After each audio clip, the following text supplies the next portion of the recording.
Oh oh oh et bonsoir, bonsoir et bienvenue dans ce nouveau live de Planétéo. Oh oh oh.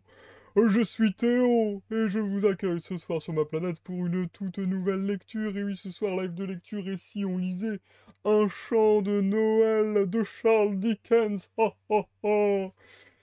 Bienvenue sur ce live les amis, on entame une nouvelle lecture, on se met dans l'ambiance de Noël, dans l'ambiance des fêtes doucement. Je n'ai jusqu'à présent pas fait de live thématique, pas tellement, il me semble. Et du coup j'avais jamais fait de lecture de Noël en quelque sorte. Je me suis dit en cette fin d'année que c'était l'occasion. Et donc on se met sur Un chant de Noël de Charles Dickens. D'autres traductions ont traduit ce titre comme un conte de Noël ou encore d'autres traductions, il me semble. Bref, on parle de la même œuvre si vous connaissez les autres versions. On parle également de l'œuvre qui a inspiré beaucoup d'adaptations, comme l'adaptation assez récente en film d'animation, avec Jim Carrey par exemple. Je crois que c'est le titre, ça doit être le Noël de Scrooge, l'horrible Noël de Scrooge, je ne sais plus comment ça a été, le drôle de Noël de Scrooge. Bref, avec Scrooge quoi. Bref, ce début de live est totalement chaotique par rapport à d'habitude, mais je vais reprendre justement les bonnes habitudes. Comme d'habitude, si vous... J'ai dit 3 fois habitude, ok c'est vraiment le Capharnaüm, c'est horrible. Si vous me regardez sur YouTube, sachez qu'il s'agit d'une rediffusion d'un live Twitch qui a eu lieu précédemment soit un mardi, soit un vendredi à 21 h. Et donc, vous trouverez, vous, sur YouTube, dans la barre de lecture de la vidéo ou dans la description de la vidéo, des timecodes qui vont vous permettre de passer l'introduction, de passer les pauses que j'effectuerai dans ma lecture et d'aller directement à l'endroit qui vous intéresse. C'est pas beau, c'est pas pratique. De plus, vous trouverez dans mon onglet playlist, lorsque la lecture sera complète, tous les épisodes réunis en une seule playlist qui se nommera donc Et si on lisait un chant de Noël. Tout simplement, c'est aussi simple que ça les amis, et oui, aussi simple que ça. Premier live de la semaine alors qu'on est vendredi, mais comment est-ce possible? Eh bien tout simplement puisque entre deux lectures plutôt, j'essaie de prendre un peu de distance, de prendre une petite pause. Comme ça me permet de me reposer la voix, de m'aérer un peu l'esprit, de penser à autre chose. Et je reviens frais comme un gardon pour cette nouvelle lecture. J'ai vraiment hâte d'ailleurs, puisque à titre personnel, je n'ai jamais lu cette œuvre. Je n'ai même jamais lu de Charles Dickens. Je n'ai jamais lu Oliver Twist. Donc voilà, ça va être une grosse découverte de découvrir du Dickens pour moi. Et il y a une raison subsidiaire à cette petite pause que je me suis octroyée ce mardi, que je m'en vais vous expliquer dans quelques instants. Tout d'abord, un petit coucou global à tous ceux qui suivraient et un énorme merci à ceux qui ont follow pendant que j'étais en off. Je pense à Quentin Hugh, à Lidois et à Gibra Snow ou Gibras Now. Je ne sais pas comment il faut découper ton pseudo. En tout cas, merci à tous les trois pour vos follow. Je vous invite, comme d'habitude, chers amis, à prendre place, à prendre à manger, à boire, à vaquer à vos occupations en toute quiétude tandis que vous m'écoutez, et à passer un agréable moment en ma compagnie. Santé à tous les amis. J'ai pas encore les chocolats chauds de Noël, etc. Mais ça pourrait être l'ambiance, ça pourrait être le bail, je pense. Quoique, je dis ça, encore une fois, je ne connais pas du tout l'œuvre. Si ça se trouve, ça s'y prêterait pas du tout. Nous le verrons dans quelques instants. La raison pour laquelle je n'ai pas fait de live mardi non plus, en plus de tout ce que je vous ai déjà énuméré, c'est tout simplement parce qu'en ce moment je suis dans un gros rush. En ce moment je travaille beaucoup sur un projet en off, donc du coup forcément ça empiète un petit peu sur les lives. Mais j'arrive à la fin de ce projet. Je vous en parle depuis très longtemps, et notamment ces derniers temps.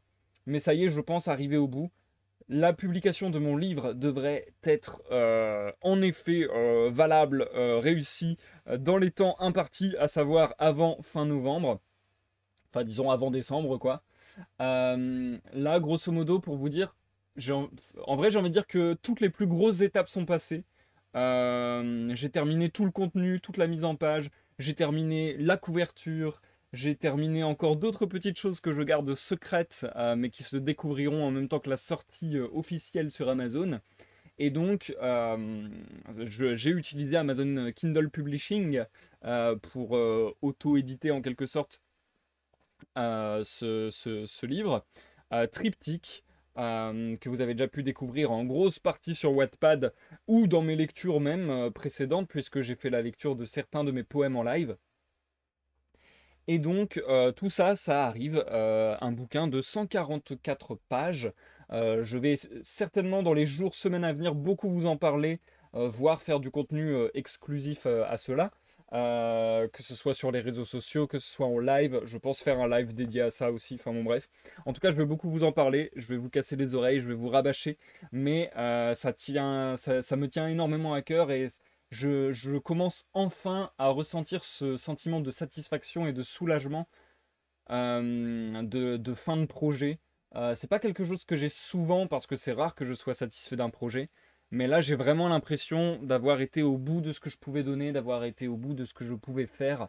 Et ouais, ça me fait vraiment un petit quelque chose. Je ne vais pas encore, toutefois, vendre la peau de l'ours avant de l'avoir tué. Je ne vais pas faire des promesses en l'air, puisque il n'est pas exclu qu'il y ait un imprévu, c'est toujours possible. Mais a priori, ce qui devrait se passer, c'est que je dois recevoir une épreuve. Donc une épreuve, grosso modo, c'est un petit peu une version prototypale de mon bouquin. Donc logiquement, je reçois le prototype de mon bouquin dans la semaine qui arrive. Une fois que j'ai reçu ce bouquin, je vérifie que tout est conforme à ce que je veux. Que la couverture soit bien placée, par exemple, que les textes soient bien placés, etc., etc., qu'il n'y ait pas de coquilles, tout ça, bref. Je vérifie que l'ensemble de qualité me satisfait. Je relis complètement mon bouquin aussi, justement, pour aller dans le détail de cette vérification. Et si tout est bon, non, je vais commencer par l'autre option. Si tout n'est pas bon, malheureusement, il va y avoir un délai supplémentaire parce que ça veut dire que je vais devoir retravailler certainement sur mes documents personnels. Si tout est bon, je vais pouvoir vraiment lancer, entre guillemets, le livre sur Amazon. Et donc, il me faudra un délai de 72 heures, il me semble, pour que le livre soit disponible à la vente pour tout le monde. Donc voilà, moi, je sais déjà que la semaine prochaine, le week-end, je risque d'être occupé. D'ailleurs, le live de vendredi, dans une semaine, n'aura pas lieu, puisque je serai pris ce soir-là. Mais sachez que, malgré tout, ça arrivera à normalement, je croise les doigts, parce qu'encore une fois, il peut y avoir un imprévu, mais normalement, ça arrivera avant décembre, puisque là, ce que j'ai en tête de réaliser, c'est d'effectuer la sortie officielle sur Amazon et de rendre disponible Triptyque, mon livre recueil de poèmes / chronique à tout le monde pour le lundi 29 novembre ou le mardi 30 novembre. Donc voilà, je reviens vers vous pour de plus en plus d'informations, mais au moins je vous tiens un petit peu au courant de ce qui se passe dans ma life et de comment vous voyez quoi, comment je prévois les choses. Bref, donc du coup, je suis over méga hypé. Je dois avouer que là, ça y est, enfin, justement, je vous parlais de ce fameux soulagement et de cette fameuse satisfaction. Là, j'ai l'impression d'enfin être sorti du dur du travail et de plus être dans les choses agréables. Bah ouais, enfin la sortie quoi, ça me fait quelque chose. Je commence à être enfin excité, voire exalté. Et là, j'ai qu'une envie en tête, c'est d'avoir le bouquin en main. Voilà, voilà. Bonsoir les couteaux portes, comment tu vas? Merci de nous rejoindre. Oui, j'ai décidé de me mettre en tenue adéquate, n'est-ce pas? En tenue de circonstance pour ce chant de Noël que nous allons entamer ce soir. Je pense qu'on va commencer très rapidement. Félicitations pour ton projet, merci les couteaux portes. Encore une fois, c'est pas 100% terminé, mais normalement on est en très bonne voie pour qu'on touche au bout. Pour qu'on touche au but. Donc ça fait très plaisir. Je vais pas forcément prendre le temps de discuter davantage dans cette introduction puisque les lives sur un chant de Noël de Charles Dickens risquent d'être assez courts, les amis. Vous savez, j'ai envie de ne pas découper dans mes lectures les unités de sens prévues par l'auteur. Donc voilà, de respecter un maximum la structure prévue par l'auteur. Ce chant de Noël se décline en 5 couplets. Et donc je pensais faire le premier couplet aujourd'hui qui fait 30 pages, ce qui fait que je vais faire vraiment pas beaucoup de lecture en définitive. Le deuxième couplet mardi, 30 pages. Comme je vous le disais, vendredi je ne pourrai pas assurer le live, donc on se retrouve mardi d'après pour le troisième couplet avec 40 pages grosso modo. Et enfin, pour le dernier live, vous savez souvent le dernier live j'aime bien faire un petit peu de rab, finir un peu en beauté. Et vu que les couplets 4 et 5 sont très courts, j'ai décidé que pour ce quatrième live, nous ferons quatrième et cinquième couplet d'une traite. Donc voilà, vraiment, ça va être l'affaire. Si j'avais pu faire tous mes lives de lecture de manière classique, ça aurait été l'affaire de 2 semaines. Là, ça va s'étaler sur 3 semaines. Mais vraiment, cette lecture devrait aller rapidement. Et les épisodes devraient être courts. Ce qui fait que je vais essayer d'aller au but, d'aller directement à la lecture et de ne pas trop tergiverser comme je suis en train de le faire. Mais en même temps, en ce moment, il y a tellement de news trop cool que je suis obligé de vous en parler. D'ailleurs, je commence à vraiment réfléchir à l'après aussi. C'est-à-dire, une fois que j'aurai terminé ce gros projet, qu'est-ce que je vais faire, sur quoi je vais mettre la priorité. Et sachez que je commence à avoir des plans plus ou moins long terme, notamment pour la chaîne Twitch. Et voilà, je vous en ai déjà parlé brièvement, mais je réitère ma pseudo-annonce. Sachez que pour cette fin de saison, avant la pause hivernale, la pause des fêtes, je risque de faire pas mal de live. J'ai vérifié quelques jeux, savoir si je pourrais faire savoir si mon PC supporterait que je les fasse en live, à savoir The Survivalist, que je jouerai très certainement en compagnie de Walkirax et peut-être d'autres compagnons, à savoir également un jeu que j'attendais particulièrement, et je suis trop foufou qu'il soit sorti, Ruin King, A League of Legends Story. Donc voilà, sachez que pour cette fin de saison, je prévois de faire beaucoup de live. Encore une fois, je vais pas promettre, mais en tout cas, j'aimerais. Et je prévois. Si bien que, même si on voit encore plus long terme, je commence à avoir dans l'idée que peut-être, la semaine prochaine, je fasse un live d'introspection. J'en ai pas fait depuis août ou septembre. Et là, je me dis que l'heure de l'introspection est venue, puisque j'arrive doucement à la fin du processus de publication de mon livre. Donc j'arrive à la fin d'une grosse page de ma vie, on va dire. Et du coup, je veux faire un peu le bilan et passer aussi sur le futur. Donc voilà, je me dis que c'était peut-être l'occasion de faire un de ces lives d'introspection et un petit peu de vous parler de comment je vois les choses pour la suite de mes activités. Puisque forcément, la suite de mes activités, ça va potentiellement influer ce que vous allez voir sur ma chaîne YouTube, sur ma chaîne Twitch, sur mes réseaux, et ainsi de suite. Bref, j'ai beaucoup parlé. J'ai beaucoup parlé et j'ai même pas tout dit ce que je voulais dire puisque je repense encore à d'autres choses. Suivez-moi sur Instagram. J'ai commencé un nouveau format sur Instagram. J'ai mes stories, comment on appelle ça déjà? Les stories qu'on laisse visibles ad vitam aeternam. Les stories épinglées, j'imagine que ça doit être ça le terme. Je sais plus. Bref, en tout cas, j'ai des stories que vous pouvez voir pour toujours. Et j'ai commencé à faire des petits passages, des petites citations de bouquins. N'hésitez pas à me dire si c'est votre cam ou non. J'ai tenté quelque chose et on verra si ça me plaît sur la longueur et si ça vous plaît sur la longueur. Mais voilà, c'est l'occasion de se replonger ou de faire des petites conclusions après une lecture. Là, j'ai lu un passage de Mrs. Dalloway qu'on a lu précédemment. Je trouve ça sympathique. Bien, j'ai trop parlé. J'ai trop parlé. Leroy, j'ai trop parlé Gibbs. Personne n'aura la ref. Mais, si, il y a des gens qui auront la ref, c'est sûr, c'est sûr. Bref, j'ai trop parlé. Je ferme ma gueule. Et je me lance dans la lecture. Je ne sais pas si je vais découper ces 30 pages en 3 x 10 pages ou en 2 x 15 pages. Je vais me lancer à cœur perdu. Et selon mon mood, selon où j'en suis, selon ma fatigue vocale, je verrai quelle opération j'opère. Bref, Je te souhaite une bonne écoute, l'écoute aux portes, une bonne écoute à tous ceux dans l'ombre du chat et une bonne écoute à tous ceux qui me regardent en rediffusion sur YouTube. Je me suis trompé de bouton sur mon Stream Deck. C'est bon, on est sur le bon setup. Et c'est parti pour cette lecture de Noël, les enfants. Oh, oh, oh, oh. Bref, on est parti. Un chant de Noël de Charles Dickens. Premier couplet. Le spectre de Marley. Marley était mort, pour commencer. Là-dessus, pas l'ombre d'un doute. Le registre mortuaire était signé par le ministre, le clerc, l'entrepreneur des pompes funèbres et celui qui avait mené le deuil. Scrooge l'avait signé, et le nom de Scrooge était bon à la bourse, quel que fût le papier sur lequel il lui plut d'apposer sa signature. Le vieux Marley était aussi mort qu'un clou de porte.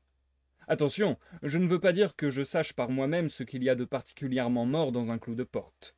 J'aurais pu, quant à moi, me sentir porté plutôt à regarder un clou de cercueil comme le morceau de fer le plus mort qui soit dans le commerce.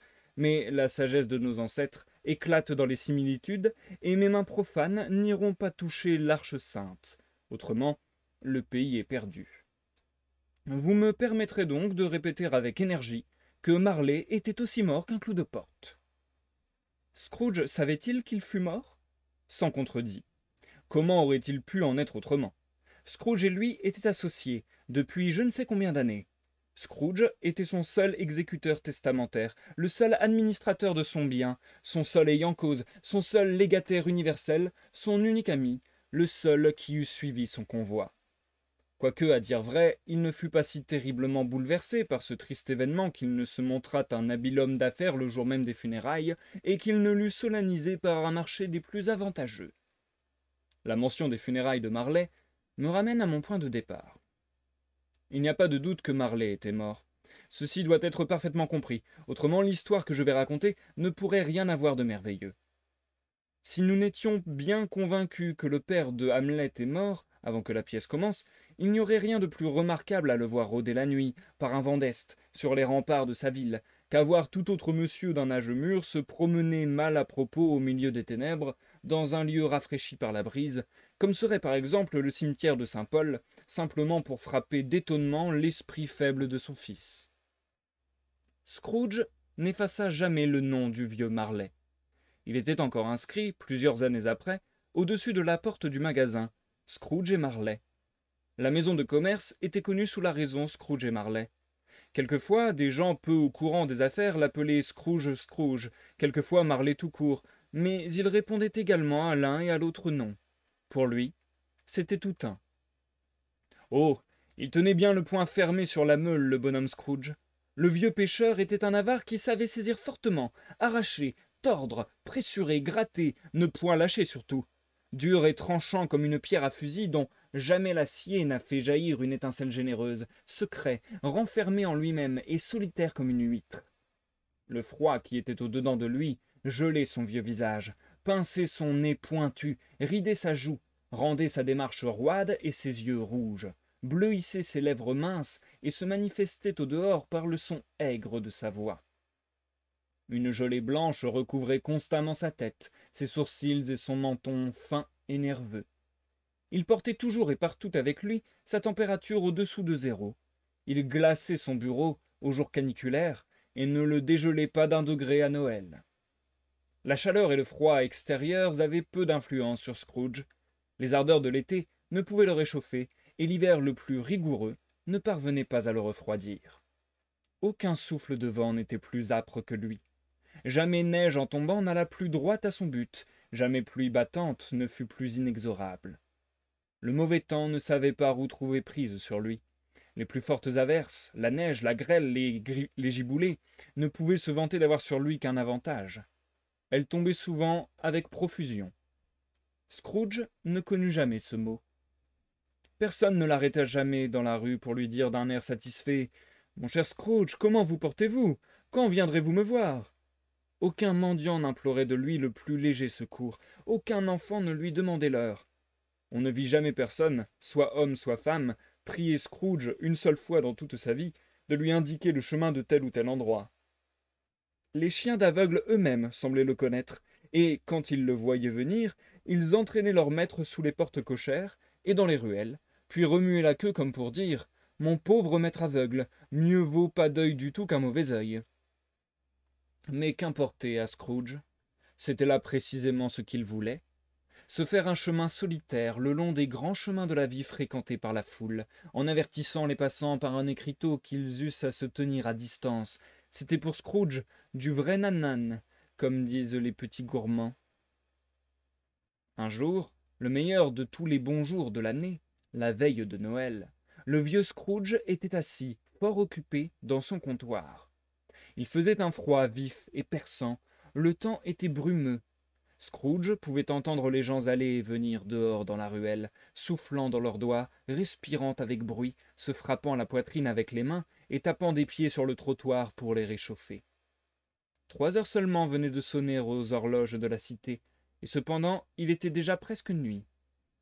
Il n'avait pas fait clair de tout le jour, et les lumières qui paraissaient derrière les fenêtres des comptoirs voisins ressemblaient à des taches de graisse rougeâtre qui s'étalaient sur le fond noirâtre d'un air épais et en quelque sorte palpable.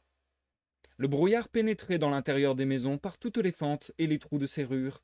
Au dehors, il était si dense que, quoique la rue fût des plus étroites, les maisons en face ne paraissaient plus que comme des fantômes. À voir les nuages sombres s'abaisser de plus en plus, et répandre sur tous les objets une obscurité profonde, on aurait pu croire que la nature était venue s'établir tout près de là pour y exploiter une brasserie montée sur une vaste échelle. La porte du comptoir de Scrooge demeurait ouverte, afin qu'il pût avoir l'œil sur son commis, qui se tenait un peu plus loin, dans une petite cellule grise, sorte de citerne sombre, occupée à copier des lettres. Scrooge avait un très petit feu, mais celui du commis était beaucoup plus petit encore. On aurait dit qu'il n'y avait qu'un seul morceau de charbon. Il ne pouvait l'augmenter, car Scrooge gardait la boîte à charbon dans sa chambre, et toutes les fois que le malheureux entrait avec la pelle, son patron ne manquait pas de lui déclarer qu'il serait forcé de le quitter. C'est pourquoi le commis mettait son cache-nez blanc et essayait de se réchauffer à la chandelle. Mais comme ce n'était pas un homme de grande imaginative, ses efforts demeuraient superflus. « Je vous souhaite un gai Noël, mon oncle, et que Dieu vous garde !» cria une voix joyeuse. C'était la voix du neveu de Scrooge, qui était venu le surprendre si vivement qu'il n'avait pas eu le temps de le voir. « Ah !» dit Scrooge. « Sottise !» Il s'était tellement échauffé dans sa marche rapide par ce temps de brouillard et de gelée, le neveu de Scrooge, qu'il en était tout en feu. Son visage était rouge comme une cerise, ses yeux étincelaient, et la vapeur de son haleine était encore toute fumante. « Noël, une sottise, mon oncle !» dit le neveu de Scrooge. « Ce n'est pas là ce que vous voulez dire, sans doute. »« Si fait, » répondit Scrooge. « Un gai Noël. Quel droit avez-vous d'être gai? Quelle raison auriez-vous de vous livrer à des gaietés ruineuses? Vous êtes déjà bien assez pauvre. »« Allons, allons, » reprit gaiement le neveu. « Quel droit avez-vous d'être triste? Quelle raison avez-vous de vous livrer à vos chiffres moroses? Vous êtes déjà bien assez riche. »« Bah !» dit encore Scrooge, qui, pour le moment, n'avait pas une meilleure réponse prête, et son « bah » fut suivi de l'autre mot « sottise ». « Ne soyez pas de mauvaise humeur, mon oncle, » fit le neveu. « Et comment ne pas l'être, » répartit l'oncle, « lorsqu'on vit dans un monde de fous tel que celui-ci? Un gai Noël! Au diable, vos gai Noël! Qu'est-ce que Noël, si ce n'est une époque pour payer l'échéance de vos billets, souvent sans avoir d'argent? Un jour où vous vous trouvez plus vieux d'une année et pas plus riche d'une heure? Un jour où, la balance de vos livres établie, vous reconnaissez, après 12 mois écoulés, que chacun des articles qui s'y trouvent mentionnés vous a laissé sans le moindre profit. Si je pouvais en faire à ma tête, continua Scrooge, d'un ton indigné, tout imbécile qui court les rues avec un gai Noël sur les lèvres serait mis à bouillir dans la marmite avec son propre pudding et enterré avec une branche de houx au travers du cœur. C'est comme ça. Mon oncle, dit le neveu, voulant se faire l'avocat de Noël. Mon neveu, reprit l'oncle sévèrement. Fêtez Noël à votre façon, et laissez-moi le fêter à la mienne. Fêter Noël, répéta le neveu de Scrooge. Mais vous ne le fêtez pas, mon oncle. Alors laissez-moi ne pas le fêter. Grand bien puisse-t-il vous faire, avec cela qu'il vous a toujours fait grand bien. Il y a quantité de choses, je l'avoue, dont j'aurais pu retirer quelque bien, sans en avoir profité néanmoins, répondit le neveu. Noël, entre autres. Mais au moins, ai-je toujours regardé le jour de Noël quand il est revenu, mettant de côté le respect dû à son nom sacré et à sa divine origine, si on peut les mettre de côté en songeant à Noël. Comme un beau jour, un jour de bienveillance, de pardon, de charité, de plaisir, le seul, dans le long calendrier de l'année, où je sache que tous, hommes et femmes, semblent, par un consentement unanime, ouvrir librement les secrets de leur cœur, et voir dans les gens au-dessous d'eux de vrais compagnons de voyage sur le chemin du tombeau, et non pas une autre race de créatures marchant vers un autre but. C'est pourquoi, mon oncle, quoiqu'il n'ait jamais mis dans ma poche la moindre pièce d'or ou d'argent, je crois que Noël m'a fait vraiment du bien, et qu'il m'en fera encore. Aussi je répète, vive Noël! Le commis dans sa citerne applaudit involontairement, mais s'apercevant à l'instant même qu'il venait de commettre une inconvenance, il voulut attiser le feu et ne fit qu'en éteindre pour toujours la dernière apparence d'étincelle. « Que j'entende encore le moindre bruit de votre côté, dit Scrooge, et vous fêterez votre Noël en perdant votre place. Quant à vous, monsieur, ajouta-t-il en se tournant vers son neveu, vous êtes en vérité un orateur distingué. Je m'étonne que vous n'entriez pas au Parlement. Ne vous fâchez pas, mon oncle. Allons, venez dîner demain chez nous. Scrooge dit qu'il voudrait le voir au... Oui, en vérité, il le dit. Il prononça le mot tout entier, et dit qu'il aimerait mieux le voir au... Le lecteur finira le mot si cela lui plaît. Mais pourquoi s'écria son neveu. Pourquoi? Pourquoi vous êtes-vous marié? Demanda Scrooge. Parce que j'étais amoureux. Parce que vous étiez amoureux? Grommela Scrooge, comme si c'était la plus grosse sottise du monde après le gai Noël. Bonsoir. Mais mon oncle, vous ne veniez jamais me voir avant mon mariage. Pourquoi vous en faire un prétexte pour ne pas venir maintenant? Bonsoir, dit Scrooge. Je ne désire rien de vous. Je ne vous demande rien. Pourquoi ne serions-nous pas amis? Bonsoir, dit Scrooge. Je suis peiné, bien sincèrement peiné de vous voir si résolu. Nous n'avons jamais eu rien l'un contre l'autre, au moins de mon côté. Mais j'ai fait cette tentative pour honorer Noël, et je garderai ma bonne humeur de Noël jusqu'au bout. Ainsi, un gai Noël, mon oncle. Bonsoir, dit Scrooge. Et je vous souhaite aussi la bonne année. Bonsoir, dit Scrooge. Son neveu quitta la chambre sans dire seulement un mot de mécontentement. Il s'arrêta à la porte d'entrée pour faire ses souhaits de bonne année au commis qui, bien que gelé, était néanmoins plus chaud que Scrooge, car il les lui rendit cordialement. « Voilà un autre fou !»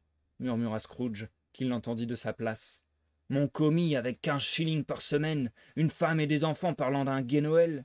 Il y a de quoi se retirer aux petites maisons. » Ce fou fieffé, donc, en allant reconduire le neveu de Scrooge, avait introduit 2 autres personnes. C'étaient 2 messieurs de bonne mine, d'une figure avenante, qui se tenaient en ce moment, chapeau bas, dans le bureau de Scrooge. Ils avaient à la main des registres et des papiers, et le saluèrent. « Scrooge et Marley, je crois, » dit l'un d'eux en consultant sa liste. « Est-ce à monsieur Scrooge ou à monsieur Marley que j'ai le plaisir de parler ?»« Monsieur Marley est mort depuis 7 ans, » répondit Scrooge. « Il y a juste 7 ans qu'il est mort, cette nuit même. » Nous ne doutons pas que sa générosité ne soit bien représentée par son associé survivant, dit l'étranger en présentant ses pouvoirs pour quêter. Elle l'était certainement, car les 2 associés se ressemblaient comme 2 gouttes d'eau. Au mot fâcheux de générosité, Scrooge fronça le sourcil, hocha la tête et rendit au visiteur ses certificats. « À cette époque joyeuse de l'année, monsieur Scrooge, dit celui-ci en prenant une plume, il est plus désirable encore... Pardon, oui, si je me trompe pas. À cette époque joyeuse de l'année, monsieur Scrooge, dit celui-ci en prenant une plume, il est plus désirable encore que d'habitude que nous puissions recueillir un léger secours pour les pauvres et les indigents qui souffrent énormément dans la saison où nous sommes. Il y en a des milliers qui manquent du plus strict nécessaire, et des centaines de mille qui n'ont pas à se donner le plus léger bien-être. « N'y a-t-il pas des prisons » demanda Scrooge. « Oh, en très grand nombre, » dit l'étranger laissant retomber sa plume. « Et les maisons de refuge, » continua Scrooge, « ne sont-elles plus en activité ?»« Pardon, monsieur, » répondit l'autre, « et plût à Dieu qu'elles ne le fussent pas. »« Le moulin de discipline et la loi des pauvres sont toujours en pleine vigueur, alors, » dit Scrooge. « Toujours, et ils ont fort à faire tous les 2. »« Oh, J'avais craint, d'après ce que vous me disiez d'abord, que quelque circonstance imprévue ne fût venue entraver la marche de ces utiles institutions. Je suis vraiment ravi d'apprendre le contraire, fit Scrooge. Persuadés qu'elles ne peuvent guère fournir une satisfaction chrétienne du corps et de l'âme à la multitude, quelques-uns d'entre nous s'efforcent de réunir une petite somme pour acheter aux pauvres un peu de viande et de bière, avec du charbon pour se chauffer. Nous choisissons cette époque parce que c'est de toute l'année le temps où le besoin se fait le plus vivement sentir, et où l'abondance fait le plus de plaisir. Pour combien vous inscrirai-je? Pour rien, répondit Scrooge. Vous désirez garder l'anonymat? Je désire qu'on me laisse en repos. Puisque vous me demandez ce que je désire, messieurs, voilà ma réponse. Je ne me réjouis pas moi-même à Noël, et je ne puis fournir aux paresseux les moyens de se réjouir. J'aide à soutenir les établissements dont je vous parlais tout à l'heure. Ils coûtent assez cher. Ceux qui ne se trouvent pas bien ailleurs n'ont qu'à y aller. Il y en a beaucoup qui ne le peuvent pas, et beaucoup d'autres qui aimeraient mieux mourir. S'ils aiment mieux mourir, reprit Scrooge, il ferait très bien de suivre cette idée et de diminuer l'excédent de la population. Au reste, excusez-moi, je ne connais pas tout ça. Mais il vous serait facile de le connaître, observa l'étranger. Ce n'est pas ma besogne, répliqua Scrooge. Un homme a bien assez de faire ses propres affaires, sans se mêler de celles des autres. Les miennes prennent tout mon temps. Bonsoir, messieurs. Voyant clairement qu'il serait inutile de poursuivre leur requête, les deux étrangers se retirèrent. Scrooge se remit au travail, de plus en plus content de lui, et d'une humeur plus enjouée qu'à son ordinaire. Cependant le brouillard et l'obscurité s'épaississaient tellement que l'on voyait des gens courir çà et là par les rues avec des torches allumées, offrant leurs services aux cochers pour marcher devant les chevaux et les guider dans leur chemin. L'antique tour d'une église, dont la vieille cloche renfrognée avait toujours l'air de regarder Scrooge curieusement à son bureau par une fenêtre gothique pratiquée dans le mur, devint invisible et sonna les heures, les demis et les quarts dans les nuages, avec des vibrations tremblantes et prolongées, comme si ses dents eussent claqué là-haut dans sa tête gelée. Le froid devint intense dans la rue même. Au coin de la cour, quelques ouvriers, occupés à réparer les conduits du gaz, avaient allumé un énorme brasier, autour duquel se pressait une foule d'hommes et d'enfants déguenillés, se chauffant les mains et clignant les yeux devant la flamme avec un air de ravissement. Le robinet de la fontaine était délaissé, et les eaux refoulées qui s'étaient congelées tout autour de lui formaient comme un cadre de glace misanthropique qui faisait horreur à voir. Les lumières brillantes des magasins, où les branches et les baies de houx pétillaient à la chaleur des becs de gaz placés derrière les fenêtres, jetaient sur les visages pâles des passants un reflet rougeâtre. Les boutiques de marchands de volailles et d'épiciers étaient devenues comme un décor splendide, un glorieux spectacle, qui ne permettait pas de croire que la vulgaire pensée de négoce et de trafic eût rien à démêler avec ce luxe inusité. Le lord maire, dans sa puissante forteresse de Mansion House, donnait ses ordres à ses 50 cuisiniers et à ses 50 sommeliers pour fêter Noël comme doit le faire la maison d'un lord maire. Et même le petit tailleur qu'il avait condamné le lundi précédent à une amende de 5 shillings pour s'être laissé arrêter dans les rues ivres et faisant un tapage infernal, préparait tout dans son gantelas pour le pudding du lendemain, tandis que sa maigre moitié sortait, avec son maigre nourrisson dans les bras, pour aller racheter à la boucherie le morceau de bœuf indispensable. Cependant, le brouillard redouble, le froid redouble, un froid vif, âpre, pénétrant. Si le bon saint Dunstan avait seulement pincé le nez du diable avec un temps pareil, au lieu de se servir de ses armes familières, c'est pour le coup que le malin esprit n'aurait pas manqué de pousser des hurlements. Le propriétaire d'un jeune nez, petit, rongé, mâché par le froid affamé, comme les os sont rongés par les chiens, se baissa devant le trou de la serrure de Scrooge pour le régaler d'un chant de Noël. Mais au premier mot de « Dieu vous aide, mon gai monsieur, que rien ne trouble votre cœur », Scrooge saisit sa règle avec un geste si énergique que le chanteur s'enfuit épouvanté, abandonnant le trou de la serrure au brouillard et aux frimas qui semblèrent s'y précipiter vers Scrooge par sympathie. Enfin, l'heure de fermer le comptoir arriva. Scrooge descendit de son tabouret d'un air bourru, paraissant donner ainsi le signal tacite du départ au commis qui attendait dans la citerne et qui, éteignant aussitôt sa chandelle, mit son chapeau sur sa tête. « Vous voudriez avoir toute la journée de demain, je suppose, » dit Scrooge. « Si cela vous convenait, monsieur. »« Cela ne me convient nullement, et ce n'est point juste.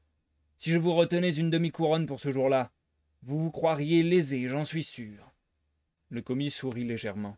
« Et cependant, dit Scrooge, vous ne me regardez pas comme lésé, moi, si je vous paye une journée pour ne rien faire. » Le commis observa que cela n'arrivait qu'une fois l'an.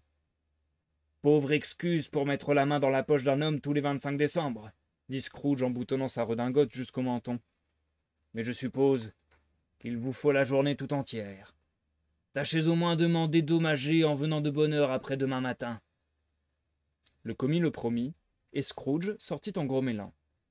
Le comptoir fut fermé en un clin d'œil, et le commis, les deux bouts de son cache-nez blanc pendant jusqu'au bas de sa veste, car il n'élevait pas ses prétentions jusqu'à porter une redingote, se mit à glisser une vingtaine de fois sur le trottoir de Cornhill, à la suite d'une bande de gamins, en l'honneur de la veille de Noël, et se dirigeant ensuite vers sa demeure à Camden Town, il y arriva toujours courant de toutes ses forces pour jouer à Colin-Maillard.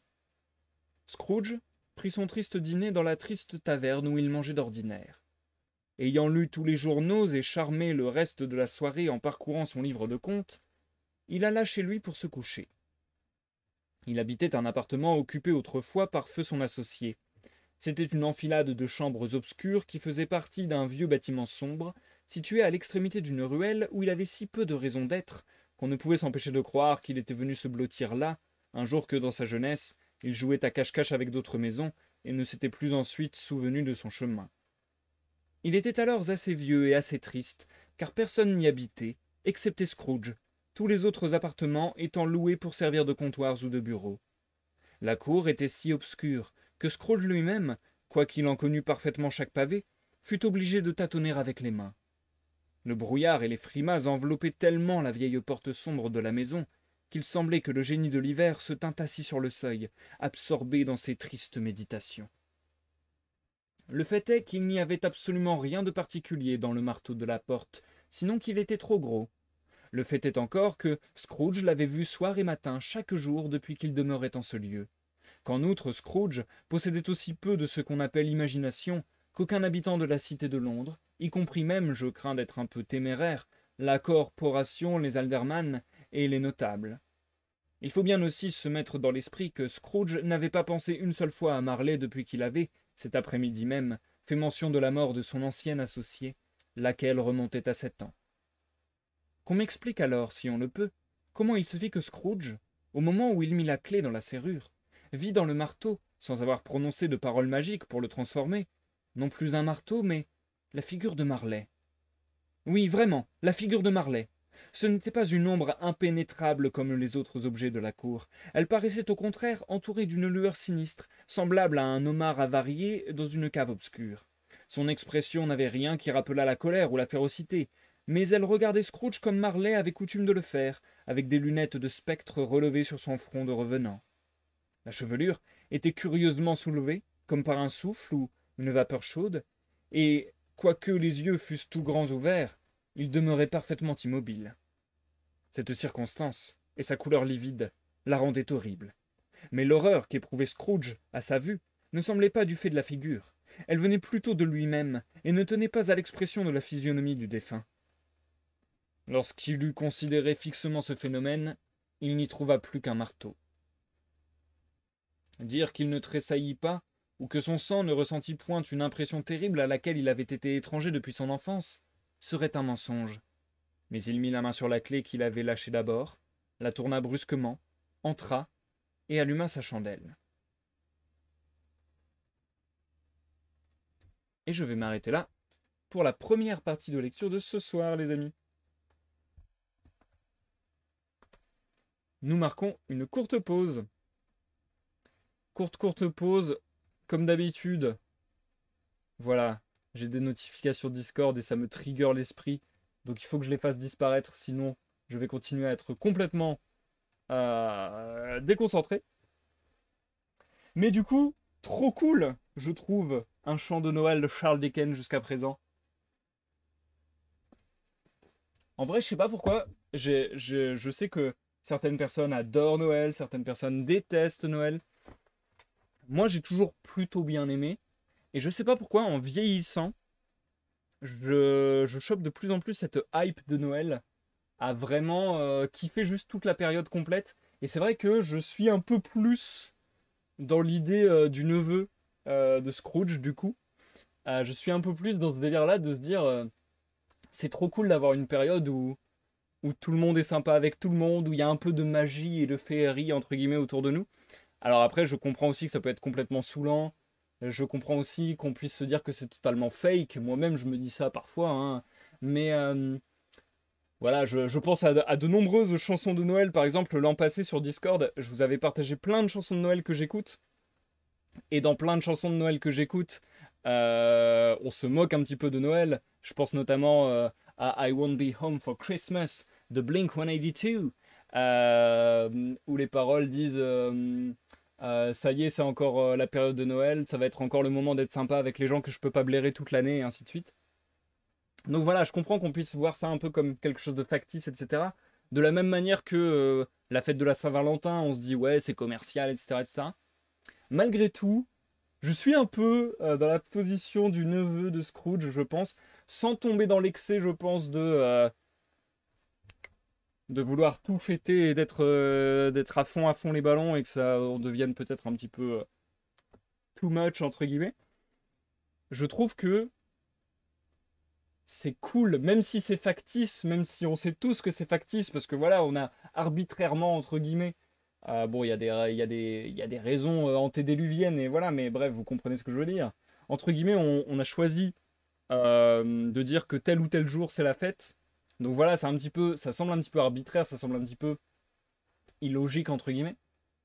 Et en même temps, je trouve qu'il faut tellement saisir toutes les occasions de partager de l'amour, de partager des moments de joie, de fête, etc., etc., que ouais, je trouve que c'est sympa d'essayer de se les approprier et d'en faire quelque chose à soi, à la limite, mais d'en faire quelque chose de positif, quoi. Euh, mais en même temps, je comprends aussi l'autre avis, hein, bien sûr. Mais voilà. Je sais pas pourquoi je suis parti sur ça. Au final, je parle pas du tout de la lecture. Je crois que je suis trop hypé par la période, en fait. C'est vrai que cette année, je le ressens encore plus. Comme une autre chanson le dit, je pense aussi, bah, c'est le fait d'avoir quitté la maison et ainsi de suite. Il y a une chanson qui parle de Noël, de People on Vacation. Je sais plus c'est quoi le titre. Mince. Mais grosso modo, c'est une chanson qui dit j'ai appris ce que voulait dire le mot maison quand je suis à la maison. Et je pense qu'il y a un truc comme ça aussi. Il y a un peu un truc comme ça quand tu passes de l'adolescence bah, à l'âge adulte, que tu quittes le foyer familial et ainsi de suite, de se rendre compte, pardon, qu'en fait c'était quand même vachement sympa d'avoir des fêtes avec toute sa famille, de voir sa famille, et ainsi de suite, et ainsi de suite. Bon, encore une fois, tout le monde n'a pas cette chance, malheureusement. Et puis après, il y en a juste qui n'aiment pas ça, et voilà, à ce moment-là, j'ai envie de dire chacun ses goûts, il n'y a aucun souci. Mais c'est vrai que moi, je suis dans ce mood-là plus depuis quelques années. Donc voilà, peut-être que je suis hyper hypé comme ça par Noël. Peut-être que c'est parce que j'adore mettre mon bonnet rouge et que c'est la première fois de l'année que je le ressors. Donc je suis trop hypé, je suis trop content, je suis trop enjoué. Bref. Mais sinon, pour le moment, un chant de Noël de Charles Dickens, j'aime beaucoup. Parce que je trouve que ça a exactement le ton du conte de Noël. De toute manière, je pense que euh, moi, perso, quand je pense à une œuvre liée à Noël, littéraire, les seuls qui me viennent à l'idée, c'est Un chant de Noël de Charles Dickens et c'est le Grinch du docteur Seuss. Et je trouve que voilà, ils ont limite instauré, ils ont limite, comment on dit, institutionnalisé. Voilà, c'est devenu un petit peu la manière de faire, quoi. Je pense que beaucoup des contes de Noël sont racontés sur le mode d'un chant de Noël de Dickens ou du Grinch du Dr. Seuss. D'ailleurs, j'y vois beaucoup de similarités personnellement. Peut-être que je suis mindfuck parce que c'est Scrooge dans le drôle de Noël de Scrooge, je crois que ça s'appelle comme ça, le film d'animation qui est joué par Jim Carrey. De même dans le Grinch, bah, c'est Jim Carrey. J'adore Jim Carrey, bref. Mais du coup, Je suis peut-être fucked up un peu par ça, mais je me dis quand même qu'il y a des similarités parce que on reconnaît un peu ce personnage-là acariâtre, quoi. On reconnaît que ce soit dans la figure de Scrooge ou du Grinch, ce personnage singulier qui est totalement à l'opposé de tout le monde, là où tout le monde est hyper joyeux, hyper content des festivités, où il règne une petite atmosphère magique, féerique, d'émerveillement. Et ben voilà, il y a un petit peu ce, ce rabat-joie, entre guillemets, ce personnage acariâtre, etc. Donc, voilà, j'y vois quelques similarités. Je trouve que en fait, c'est vachement ce à quoi je me serais attendu pour le moment. Mais en même temps, c'est très cool, c'est très bien écrit, c'est très bien mis en forme, je trouve. Il y a des petites choses de style que j'aime assez bien. Euh, je sais pas comment dire, mais Charles Dickens, je trouve, a un style assez spécifique. Je sais pas si j'en ai lu assez pour pouvoir analyser son style, entre guillemets, pour le moment. Je rappelle que j'ai jamais lu du Charles Dickens. Mais ça ressemble à ce que je m'imaginais de Dickens aussi, bizarrement. Il y a beaucoup de sous-textes sociaux. Il y a beaucoup de sous-textes. J'ai même lu sur Internet qu'à la base, il y avait un délire, une critique économique dans ce bouquin-là qui était prévu, on va dire. Donc voilà, je sens que ce sous-texte est présent. Je pense pas que ça sera ce qui m'intéressera le plus, mais ouais, c'est intéressant. Il y a en fait, ça mène à des structures de phrases intéressantes, je trouve. J'ai du mal à décrire encore les mécanismes de son écriture, de son style, mais j'ai remarqué qu'il y avait un style, c'est déjà ça, tu vois. J'ai déjà remarqué qu'il y avait un style, ce qui n'est pas toujours le cas. J'ai remarqué qu'il y avait des structures de phrases un petit peu peut-être alambiquées, mais qui du coup donnaient plus d'impact euh, à la chute, entre guillemets. Donc ouais, je sais pas encore, voilà, je sais pas encore identifier très précisément ce qui me plaît et les mécanismes de son style, mais déjà j'identifie qu'il y a un style et je l'aime plutôt bien. Après, c'est pour ça aussi, je vous ai déjà donné ce tips maintes et maintes fois, que je trouve très intéressant de commencer l'œuvre d'un grand auteur ou quoi que ce soit, ou quelque artiste que ce soit, par une porte dérobée. Et donc là, de commencer Dickens, non pas par Oliver Twist, mais par un chant de Noël, je pense que ça va me scier beaucoup d'avantages. Ça se dit pas du tout, c'est pas grave. Mais je pense que moi, ça va me plaire beaucoup plus. Parce que Oliver Twist, justement, je le rattache beaucoup trop dans ma tête. Hein. Encore une fois, je l'ai jamais lu. Donc je sais pas et je peux pas le critiquer et je peux pas dire si c'est vraiment ça. Mais dans ma tête, Oliver Twist, c'est beaucoup trop. Ça a l'air vachement misérabiliste, etc., etc. Et je sais pas. Ça a l'air vachement engagé socialement, misérabiliste, etc. Et enfin, je sais pas. En tout cas, pas d'une manière qui m'attire. Et pas avec des thèmes qui m'attirent spécialement. Donc, je sais pas. J'ai beaucoup plus de mal à me dire que j'aurais entamé Dickens par Oliver Twist. Alors que si ça se trouve, je lirais Oliver Twist et j'aimerais beaucoup ça. Hein. Mais commencer par un chant de Noël, ça me sied bien. Et pour le moment, c'est vachement à mon goût. Bonsoir Zikael, bienvenue sur le live. Ça va pas trop mal et toi, comment tu vas? Merci pour ce 27e mois d'abonnement. Ça me fait exploser le cerveau à chaque fois que je vois un mois supplémentaire dans tes abonnements. Sachez d'ailleurs que j'en ai pas parlé en début de live, mais ça va être des choses sur lesquelles je vais travailler vraiment bientôt, soit fin d'année, soit début d'année prochaine. Des nouveaux badges d'abonnement, des nouveaux émoticônes, puisque ça y est, quand on est affilié comme moi, à la base, on a un seul émoticône pour les abonnés, en tout cas par tiers, et là maintenant on en a 5. Donc ça fait que j'ai potentiellement, je sais pas si j'en ai 5 ou 15 du coup, enfin je sais pas si j'en ai 7, 5 pour le tiers 1, puis 1 tiers 2, puis 1 tiers 3, ou si j'en ai 15. Donc j'ai potentiellement 7 à 15 émoticônes à créer. J'ai potentiellement je pense faire une petite dizaine de badges d'abonnement à créer. Et il y a aussi les émoticônes de followers qui sont assez récents sur Twitch. Donc potentiellement encore plus d'émoticônes. Donc ouais, je vais peut-être pouvoir me faire plaisir sur les émoticônes, sur les badges et tout. Et je compte, c'est un peu, je vais pas dire le prochain gros projet, parce que c'est pas un si gros projet que ça, mais c'est un peu la prochaine tâche à laquelle je me vois m'atteler. après la sortie de mon livre. Voilà, voilou, comme ça vous êtes un petit peu au courant. Bien, je vous propose quelque chose les amis, c'est que ce live ne dure encore une fois pas trop longtemps parce que j'ai déjà beaucoup parlé et que la lecture sera courte, je me répète. Donc autant reprendre sans plus tarder. J'ai l'impression de beaucoup me répéter ce soir, c'est terrible. Pas bien. Bref. Oui, ce style est plaisant, il s'adresse au lecteur parfois, mais sans être trop lourd, je trouve. Oui, clairement, il y a un petit peu... Ouais, c'est vrai qu'il y a un peu ça aussi. Il y a un peu de brisage de quatrième mur, mais j'aime beaucoup ça. J'aime beaucoup ça. Et justement, je trouve que ça fait vachement penser au cinéma de Noël, entre guillemets. Donc ouais, je trouve que... Enfin, je pense que ça a marqué énormément son empreinte sur les œuvres de Noël globalement. Et du coup, c'est vrai que tout à l'heure, tu parlais de ceux qui souffrent de solitude à ce moment-là. Gros, gros courage à vous. D'ailleurs, gros courage à tous ceux qui souffrent de solitude de manière globale. Personnellement, j'ai ce sentiment de solitude dont je souffre très fort, assez fréquemment. Donc je sais que c'est pas plaisant. Et ouais, bon courage à vous les amis, force à vous. Un petit feu, j'allume un petit feu au briquet dans votre cœur. Let's go. Tchic, tchic, tchic, tchic, tchic. Pourquoi je dis n'importe quoi? Désolé. J'ai l'impression de partir dans tous les sens. Je sais pas pourquoi, j'ai le cerveau en ébullition. Je pars dans tous les sens. Et du coup, coucou Lucille.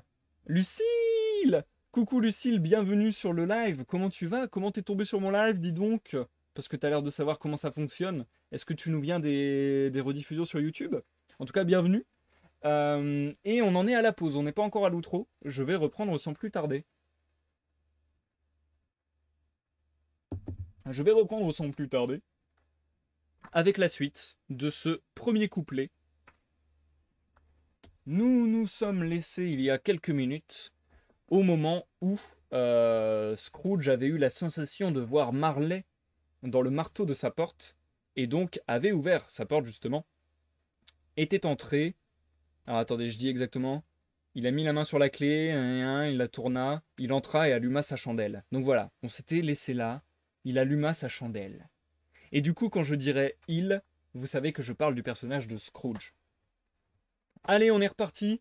Je vous souhaite une bonne écoute à tous du coup, bonne écoute l'écoute aux portes, bonne écoute Zikael, bonne écoute Lucille, bonne écoute à tous ceux dans l'ombre du chat et à ceux qui me regarderaient en rediffusion sur YouTube. On est parti pour la dernière partie de lecture de ce soir. Ça ne devrait pas durer encore une fois très très longtemps. Je vous ai prévenu, le live du jour sera court. Mais c'est pas parce que c'est court que c'est pas plaisant, au contraire. Enfin, au contraire. Il n'y a pas forcément de lien de corrélation en fait. Je suis en train de m'énerver moi-même, de m'exaspérer moi-même. Je sais pas pourquoi j'ai l'esprit qui part dans tous les sens ce soir, c'est terrible. Bonsoir Dimal, bonne écoute à toi également. À tout à l'heure pour l'outro les amis. Premier couplet, le spectre de Marley, suite. Il s'arrêta, un moment irrésolu, avant de fermer la porte, et commença par regarder avec précaution derrière elle, comme s'il se fût presque attendu à être épouvanté par la vue de la queue effilée de Marley s'avançant jusque dans le vestibule. Mais il n'y avait rien derrière la porte, excepté les écrous et les vis qui y fixaient le marteau. Ce que voyant, il dit « Bah, bah !» en la poussant avec violence. Le bruit résonna dans toute la maison comme un tonnerre. Chaque chambre au-dessus, chaque futaille au-dessous, dans la cave du marchand de vin, semblait rendre un son particulier pour faire sa partie dans ce concert d'échos. Scrooge n'était pas homme à se laisser effrayer par des échos. Il ferma solidement la porte, traversa le vestibule et monta l'escalier, prenant le temps d'ajuster sa chandelle chemin faisant. Vous parlez des bons vieux escaliers d'autrefois par où l'on aurait fait monter facilement un carrosse à 6 chevaux, mais moi, je vous dis que celui de Scrooge était bien autre chose. Vous auriez pu y faire monter un corbillard, en le prenant dans sa plus grande largeur, la barre d'appui contre le mur et la portière du côté de la rampe, et c'eût été chose facile. Il y avait bien assez de place pour cela, et plus encore qu'il n'en fallait. Voilà peut-être pourquoi Scrooge crut voir marcher devant lui, dans l'obscurité, un convoi funèbre. Une demi-douzaine des becs de gaz de la rue auraient eu peine à éclairer suffisamment le vestibule. Vous pouvez donc supposer qu'il y faisait joliment sombre avec la chandelle de Scrooge. Il montait toujours, ne se souciant pas plus que de rien du tout. L'obscurité ne coûte pas cher, c'est pour cela que Scrooge ne la détestait pas. Mais avant de fermer sa lourde porte, il parcourut les pièces de son appartement pour voir si tout était en ordre. C'était peut-être un souvenir inquiet de la mystérieuse figure qui lui trottait dans la tête. Le salon, la chambre à coucher, la chambre de débarras, tout se trouvait en ordre. Personne sous la table, personne sous le sofa. Un petit feu dans la grille, la cuillère et la tasse prêtes, et sur le feu la petite casserole d'eau de gruau, car Scrooge avait un rhume de cerveau. Personne sous son lit, personne dans le cabinet, personne dans sa robe de chambre suspendue contre la muraille dans une attitude suspecte. La chambre de débarras, comme d'habitude, un vieux garde-feu, de vieilles savates, 2 paniers à poissons, un lavabo sur 3 pieds et un fourgon. Parfaitement rassuré, Scrooge tira sa porte et s'enferma à double tour, ce qui n'était point son habitude. Ainsi garanti de toute surprise, il ôta sa cravate, mit sa robe de chambre, ses pantoufles et son bonnet de nuit, et s'assit devant le feu pour prendre son gruau. C'était, en vérité, un très petit feu, autant dire rien pour une nuit si froide. Il fut obligé de s'asseoir tout près et de le couver en quelque sorte avant de pouvoir extraire la moindre sensation de chaleur d'un feu si mesquin qu'il aurait tenu dans la main. Le foyer ancien avait été construit, il y a longtemps, par quelques marchands hollandais, et garni tout autour de plaques flamandes sur lesquelles on avait représenté des scènes de l'écriture. Il y avait des Caïns et des Abel, des filles de Pharaon, des reines de Saba, des messagers angéliques descendant au travers des airs sur des nuages semblables à des lits de plumes, des Abraham, des Balthazar, des apôtres s'embarquant dans des bateaux en forme de saucières, des centaines de figures capables de distraire sa pensée. Et cependant, ce visage de Marley, mort depuis 7 ans, venait, comme la baguette de l'ancien prophète, absorber tout le reste. Si chacune de ces plaques vernies eût commencé par être un cadre vide, avec le pouvoir de représenter sur sa surface unie quelque forme composée des fragments épars des pensées de Scrooge, chaque carreau aurait offert une copie de la tête du vieux Marley. « Sottise !» dit Scrooge, et il se mit à marcher dans la chambre de long en large. Après plusieurs tours, il se rassit. Comme il se renversait la tête dans son fauteuil, son regard s'arrêta par hasard sur une sonnette hors de service suspendue dans la chambre, et qui, pour quelque dessein depuis longtemps oublié, communiquait avec une pièce située au dernier étage de la maison. Ce fut avec une extrême surprise, avec une terreur étrange, inexplicable, qu'au moment où il la regardait, il vit cette sonnette commencer à se mettre en mouvement. Elle s'agita d'abord si doucement qu'à peine rendit-elle un son. Mais bientôt elle sonna à double carillon, et toutes les autres sonnettes de la maison se mirent de la partie. Cela ne dura peut-être qu'une demi-heure ou une minute au plus, mais cette minute pour Scrooge fut aussi longue qu'une heure. Les sonnettes s'arrêtèrent comme elles avaient commencé, toutes en même temps. Leur bruit fut remplacé par un choc de ferraille venant de profondeurs souterraines, comme si quelqu'un traînait une lourde chaîne sur les tonneaux dans la cave du marchand de vin. Scrooge se souvint alors d'avoir ouï dire que, dans les maisons hantées par les revenants, ils traînaient toujours des chaînes après eux. La porte de la cave s'ouvrit avec un horrible fracas, et alors il entendit le bruit devenir beaucoup plus fort au rez-de-chaussée, puis monter l'escalier, et enfin s'avancer directement vers sa porte. « Sottise encore que tout cela !» dit Scrooge. « Je ne veux pas y croire !» Il changea cependant de couleur, lorsque, sans le moindre temps d'arrêt, le spectre traversa la porte massive et, pénétrant dans la chambre, passa devant ses yeux. Au moment où il entrait, la flamme mourante se releva comme pour crier « Je le reconnais, c'est le spectre de Marley !» Puis elle retomba. Le même visage, absolument le même. Marley avec sa queue effilée, son gilet ordinaire, ses pantalons collants et ses bottes dont les glands de soie se balançaient en mesure avec sa queue, les pans de son habit et son toupet. La chaîne qu'il traînait était passée autour de sa ceinture. Elle était longue, tournait autour de lui comme une queue, et était faite, car Scrooge la considéra de près, de coffres-forts, de clés, de cadenas, de grands livres, de paperasses et de bourses pesantes en acier. Son corps était transparent, si bien que Scrooge, en l'observant et regardant à travers son gilet, pouvait voir les 2 boutons cousus par derrière à la taille de son habit. Scrooge avait souvent entendu dire que Marley n'avait pas d'entrailles, mais il ne l'avait jamais cru jusqu'alors. Non, et même il ne le croyait pas encore. quoique son regard pût traverser le fantôme d'outre en outre, quoiqu'il le vît là, debout, devant lui, quoiqu'il sentît l'influence glaciale de ses yeux glacés par la mort, quoiqu'il remarquât, jusqu'au tissu du foulard plié qui lui couvrait la tête, en passant sous son menton, et auquel il n'avait point pris garde auparavant, il refusait encore de croire, et luttait contre le témoignage de ses sens. « Que veut dire ceci » fit Scrooge, caustique et froid, comme toujours. « Que désirez-vous de moi ?»« Beaucoup de choses. » C'est la voix de Marley. Plus de doute à cet égard.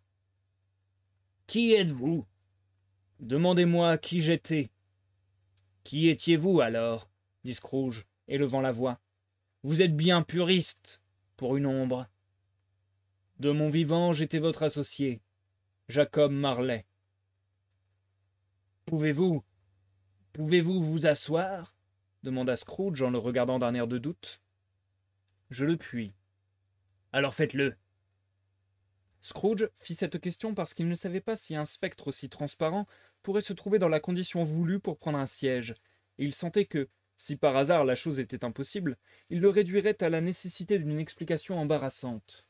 Mais le fantôme s'assit vis-à-vis de lui, de l'autre côté de la cheminée, comme s'il ne faisait que cela toute la journée. « Vous ne croyez pas en moi ?» observa le spectre. « Non, » dit Scrooge. « Quelle preuve de ma réalité voudriez-vous avoir, outre le témoignage de vos sens ?»« Je ne sais trop, » répondit Scrooge. « Pourquoi doutez-vous de vos sens ?»« Parce que, » fit Scrooge, « la moindre chose suffit pour les affecter. Il suffit d'un léger dérangement dans l'estomac pour les rendre trompeurs, et vous pourriez bien n'être au bout du compte qu'une tranche de bœuf mal digérée, une demi-cuillerée de moutarde, un morceau de fromage, un fragment de pomme de terre mal cuite. Qui que vous soyez, pour un mort vous sentez plus la cave que le caveau. » Scrooge n'était pas trop dans l'habitude de faire des calembours, et il se sentait alors réellement, au fond du cœur, fort peu disposé à faire le plaisant. La vérité est qu'il essayait ce badinage comme un moyen de faire diversion à ses pensées et de surmonter son effroi, car la voix du spectre le faisait frissonner jusque dans la moelle des os. Demeurer assis, même pour un moment, ses regards arrêtés sur ses yeux fixes, vitreux, c'était là, Scrooge le sentait bien, une épreuve diabolique. Il y avait aussi quelque chose de vraiment terrible dans cette atmosphère infernale dont le spectre était environné. Scrooge ne pouvait la sentir lui-même, mais elle n'était pas moins réelle, car, quoique le spectre restât assis, parfaitement immobile, ses cheveux, les basques de son habit, les glands de ses bottes étaient encore agités, comme par la vapeur chaude qui s'exhale d'un four. « Voyez-vous ce cure-dent » dit Scrooge, retournant vivement à la charge pour donner le change à sa frayeur, et désirant, ne fût-ce que pour une seconde, détourner de lui le regard du spectre, froid comme un marbre. « Oui, » répondit le fantôme. « Mais vous ne le regardez seulement pas, » dit Scrooge. « Cela ne m'empêche pas de le voir, » dit le spectre. « Eh bien, » reprit Scrooge, « je n'ai qu'à l'avaler, et le reste de mes jours je serai persécuté par une légion de lutins, tous de ma propre création. Sottise, je vous dis. Sottise !» À ce mot, le spectre poussa un cri effrayant et secoua sa chaîne avec un bruit si lugubre et si épouvantable que Scrooge se cramponna à sa chaise pour s'empêcher de tomber en défaillance. Mais combien redoubla son horreur lorsque le fantôme, ôtant le bandage qui entourait sa tête, comme s'il était trop chaud pour le garder dans l'intérieur de l'appartement, laissa sa mâchoire inférieure retomber sur sa poitrine. Scrooge tomba à genoux et se cacha le visage dans ses mains. « Miséricorde !» s'écria-t-il. « Épouvantable apparition! Pourquoi venez-vous me tourmenter ?»« Âme mondaine et terrestre, » répliqua le spectre. « Croyez-vous en moi ou n'y croyez-vous pas ?»« J'y crois, » dit Scrooge. « Il le faut bien. Mais pourquoi les esprits se promènent-ils sur terre? Et pourquoi viennent-ils me trouver ?»« C'est une obligation de chaque homme, » répondit le spectre, « que son âme renfermée au-dedans de lui se mêle à ses semblables et voyage de tous côtés. Si elle ne le fait pendant la vie, elle est condamnée à le faire après la mort. Elle est obligée d'errer par le monde. Ô malheureux que je suis! Et doit être témoin inutile de choses dont il ne lui est plus possible de prendre sa part, quand elle aurait pu en jouir avec les autres sur la terre pour les faire servir à son bonheur. » Le spectre poussa encore un cri, secoua sa chaîne et tordit ses mains fantastiques. « Vous êtes enchaîné » dit Scrooge tremblant. « Dites-moi pourquoi. » Je porte la chaîne que j'ai forgée pendant ma vie, répondit le fantôme. C'est moi qui l'ai faite, anneau par anneau, mètre par mètre. C'est moi qui l'ai suspendue autour de mon corps, librement et de ma propre volonté, comme je la porterai toujours de mon plein gré. Est-ce que le modèle vous en paraît étrange? Scrooge tremblait de plus en plus. Ou bien voudriez-vous savoir, poursuivit le spectre, le poids et la longueur du câble énorme que vous traînez vous-même? Il était exactement aussi long et aussi pesant que cette chaîne que vous voyez. Il y a aujourd'hui cette veille de Noël. Vous y avez travaillé depuis. C'est une bonne chaîne à présent.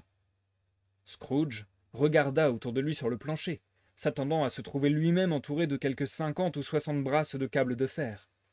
Mais il ne vit rien. « Jacob, dit-il d'un ton suppliant, mon vieux Jacob Marley, parlez-moi encore, adressez-moi quelques paroles de consolation, Jacob. » Je n'ai pas de consolation à donner, reprit le spectre. Les consolations viennent d'ailleurs, Ebenezer Scrooge. Elles sont apportées par d'autres ministres à d'autres espèces d'hommes que vous. Je ne puis non plus vous dire tout ce que je voudrais.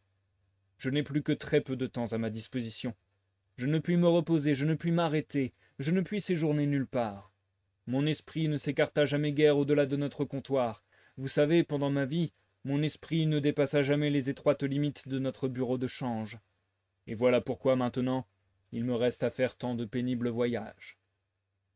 C'était chez Scrooge une habitude de fourrer les mains dans les goussets de son pantalon toutes les fois qu'il devenait pensif. Réfléchissant à ce qu'avait dit le fantôme, il prit la même attitude, mais sans lever les yeux et toujours agenouillé. « Il faut donc que vous soyez bien en retard, Jacob, » observa Scrooge, en véritable homme d'affaires, quoique avec humilité et déférence. « En retard, » répéta le spectre. « Mort depuis 7 ans, » rumina Scrooge, « et en route tout ce temps-là. » Tout ce temps-là, dit le spectre, ni trêve ni repos, l'incessante torture du remords. Vous voyagez vite? Demanda Scrooge. Sur les ailes du vent, répliqua le fantôme. Vous devez avoir vu bien du pays en 7 ans, reprit Scrooge.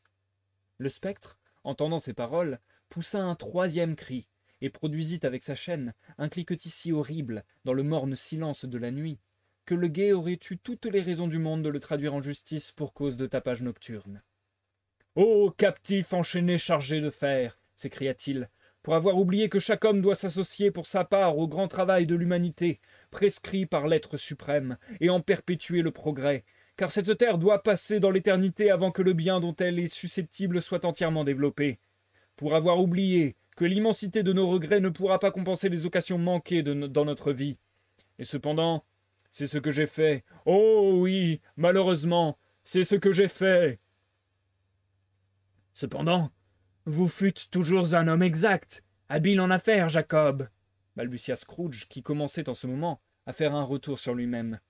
Les affaires, s'écria le fantôme, en se tordant de nouveau les mains.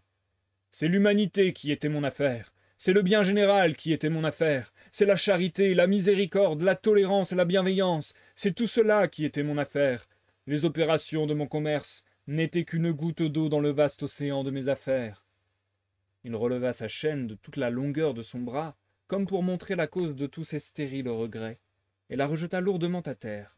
« C'est à cette époque de l'année expirante, dit le spectre, que je souffre le plus. Pourquoi ai-je alors traversé la foule de mes semblables, toujours les yeux baissés vers les choses de la terre, sans les lever jamais vers cette étoile bénie qui conduisit les mages à une pauvre demeure? N'y avait-il donc pas de pauvres demeures aussi vers lesquelles sa lumière aurait pu me conduire ?» Scrooge était très effrayé d'entendre le spectre continuer sur ce ton, et il commençait à trembler de tous ses membres. « Écoutez-moi, » s'écria le fantôme. « Mon temps est bientôt passé. »« J'écoute, » dit Scrooge. « Mais épargnez-moi, ne faites pas trop de rhétorique, Jacob, je vous en prie. »« Comment se fait-il que je paraisse devant vous sous une forme que vous puissiez voir? Je ne saurais le dire. Je me suis assis maintes et maintes fois à vos côtés en restant invisible. » Ce n'était pas une idée agréable. Scrooge fut saisi de frissons et essuya la sueur qui découlait de son front.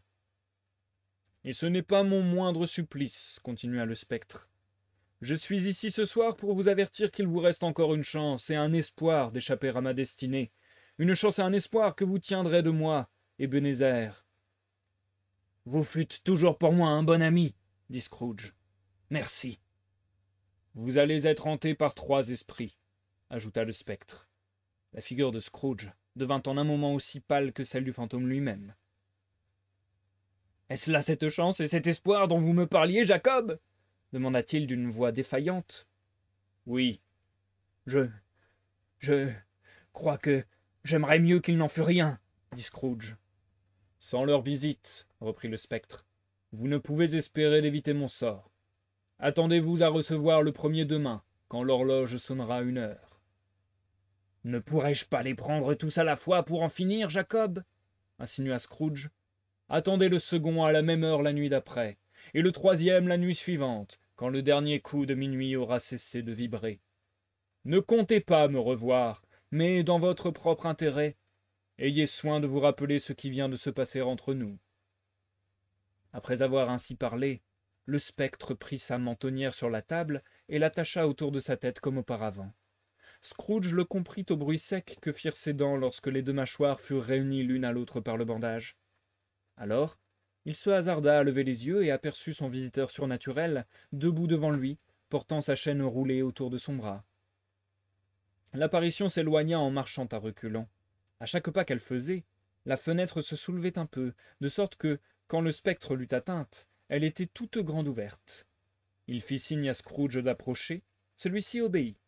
Lorsqu'ils furent à 2 pas l'un de l'autre, l'ombre de Marley leva la main et l'avertit de ne pas approcher davantage. Scrooge s'arrêta, non pas tant par obéissance que par surprise et par crainte, car, au moment où le fantôme leva la main, il entendit des bruits confus dans l'air, des sons incohérents de lamentation et de désespoir, des plaintes d'une inexprimable tristesse, des voix de regrets et de remords. Le spectre, ayant un moment prêté l'oreille, se joignit à ce cœur lugubre et s'évanouit au sein de la nuit pâle et sombre. Scrooge suivit l'ombre jusqu'à la fenêtre, et, dans sa curiosité haletante, il regarda par la croisée. L'air était rempli de fantômes errants, çà et là, comme des âmes en peine, exhalant, à mesure qu'ils passaient, de profonds gémissements. Chacun d'eux traînait une chaîne comme le spectre de Marley. Quelques-uns, en petit nombre, c'étaient peut-être des cabinets de ministres complices d'une même politique, étaient enchaînés ensemble. Aucun n'était libre. Plusieurs avaient été pendant leur vie personnellement connus de Scrooge. Il avait été intimement lié avec un vieux fantôme en gilet blanc, à la cheville duquel était attaché un monstrueux anneau de fer, et qui se lamentait piteusement de ne pouvoir assister une malheureuse femme avec son enfant, qu'il voyait au-dessous de lui sur le seuil d'une porte. Le supplice de tous ces spectres consistait évidemment en ce qu'ils s'efforçaient, mais trop tard, d'intervenir dans les affaires humaines pour y faire quelque bien. Ils en avaient pour jamais perdu le pouvoir. Ces créatures fantastiques se fondirent-elles dans le brouillard ou le brouillard vint-il les envelopper dans son ombre? Scrooge n'en put rien savoir, mais et les ombres et leurs voix s'éteignirent ensemble, et la nuit redevint ce qu'elle était lorsqu'il était entré chez lui. Il ferma la fenêtre. Il examina soigneusement la porte par laquelle était entré le fantôme. Elle était fermée à double tour, comme il l'avait fermée de ses propres mains. Les verrous n'étaient point dérangés. Il essaya de dire « sottise », mais il s'arrêta à la première syllabe. Se sentant un grand besoin de repos, soit par suite de l'émotion qu'il avait éprouvée des fatigues de la journée, de cet aperçu du monde invisible, ou de la triste conversation du spectre, soit à cause de l'heure avancée, il alla droit à son lit, sans même se déshabiller, et s'endormit aussitôt. Et c'est la fin du premier couplet, les amis. Le spectre de Marley. Pour la lecture du deuxième couplet, titré Le premier des 3 esprits, ça sera mardi à 21h. Mais nous, pour l'heure, on s'arrête là sur ce live et nous passons à l'outro.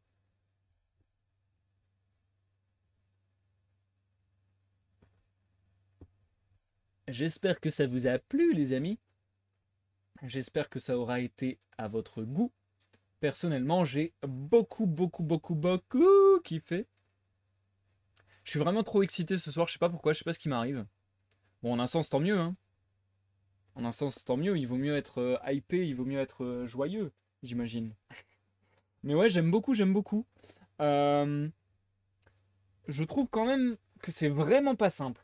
Je trouve quand même que c'est vraiment pas simple à lire à l'oral. Euh, le style de Dickens est intéressant, mais il y a des structures de phrases assez alambiquées qui sont intéressantes parce que c'est pas alambiqué pour être alambiqué, quoi. C'est pas alambiqué euh, de manière pédante ou alambiqué de manière bordélique. C'est alambiqué pour des bonnes raisons, pour mettre en valeur les bonnes choses dans la phrase. Mais malgré tout, c'est vrai qu'il y a des tournures de phrases un petit peu alambiquées. Donc syntaxiquement, c'est pas facilement compréhensible instantanément. Et voilà, j'ai un peu de mal parfois à savoir comment mettre le ton sur certaines phrases et à voir comment la phrase va arriver. Mais c'est des tournures de phrases vachement intéressantes, je trouve, et vachement, encore une fois, réminiscentes de ce style du conte et encore plus précisément de ce style du conte de Noël. Donc je me dis vraiment que je suppose que Charles Dickens a un petit peu fixé pour, entre guillemets, tout l'art à suivre, l'art L''ART, bah ce fameux style d'œuvre de Noël, entre guillemets, quoi. Je suis content que vous ayez apprécié, a priori. Ça a l'air de vous avoir plu dans le chat, donc ça fait plaisir. Encore une fois, ouais, moi ça m'a bien plu. Je pense que ça va nous faire des petites lectures sympas. Là, on arrive à 1h20 de live à peu près. Je pense que voilà, ça va nous faire 4 petites lectures d'1h20. Ça va être vraiment une lecture très chill, très détendue. Mais j'aime bien, justement, cette petite ambiance parce que ça va nous changer un peu. On a eu peut-être des textes un petit peu plus lourds, un petit peu plus sérieux, un peu plus graves, avec des thèmes aussi peut-être plus réalistes, etc. Là, ça me fait du bien de retrouver un petit peu de magie et justement cette manière de raconter si particulière, si empreinte de merveilleux quelque part, de magie. Il y a une adaptation de ce récit joué par les Muppets. J'ai vu ça il y a longtemps et c'était bien fait, je trouve, même si ça peut paraître un mélange de styles. Oh, trop bien! J'adore tout ce qui est œuvre avec marionnette, je kiffe de ouf. Et les Muppet Show, j'ai envie de mater l'intégralité, faudrait que je les trouve. On m'a dit que l'intégralité était disponible sur Disney Plus apparemment. Et ça m'a vachement fait hésiter à prendre Disney Plus. Mais ouais, j'adore les Muppets, donc ça peut grave me botter perso les couteaux portes.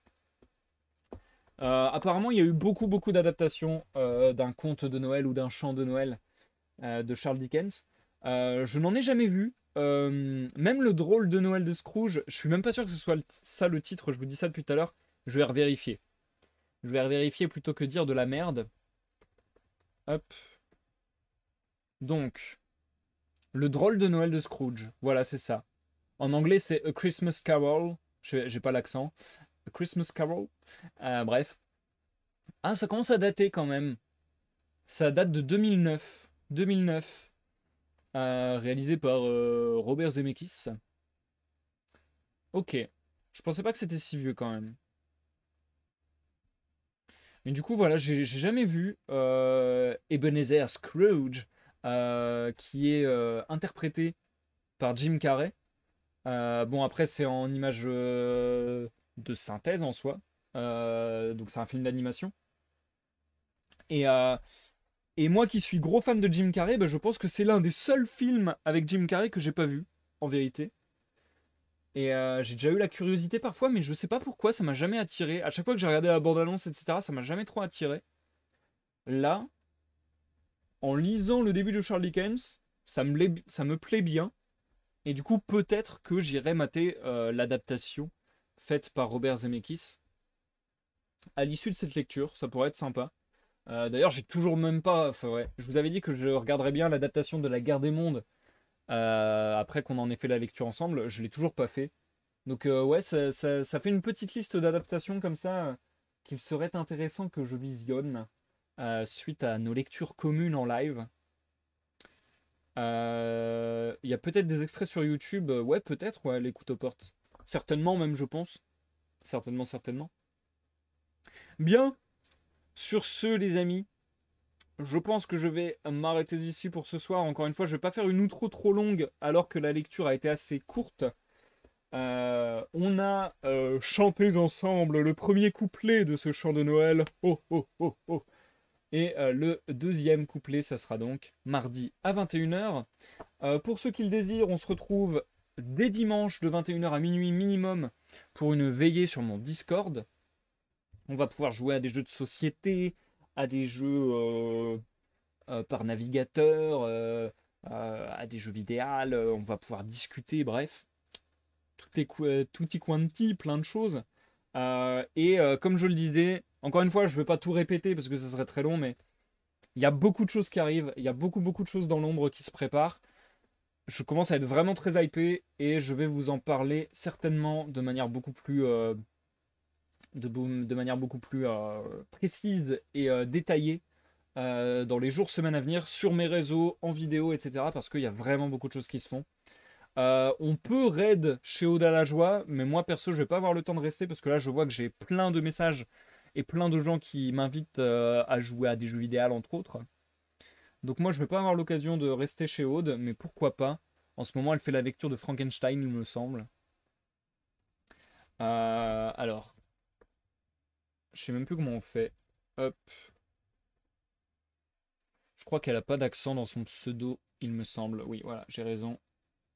Hop, bref, comme d'habitude, n'hésitez pas, si vous avez regardé cette vidéo en rediffusion sur YouTube, à laisser un like ou un dislike selon votre appréciation de cette vidéo, à commenter la vidéo, à vous abonner à la chaîne, à laisser des messages en privé, à me suivre sur les réseaux. Bref, tout ce soutien est hyper important, encore une fois, que ce soit pour la chaîne ou pour moi. Vous voyez la nuance que je veux mettre. Allez, sur ce, encore merci Zika pour le resub 27e mois, c'est incroyable. Et je vous souhaite à tous une bonne soirée, une bonne nuit, et vous dis à la prochaine pour une prochaine lecture, une prochaine découverte, une prochaine partie de gaming, ou que sais-je encore, et la sortie de mon livre Triptyque incessamment sous peu. Bye bye.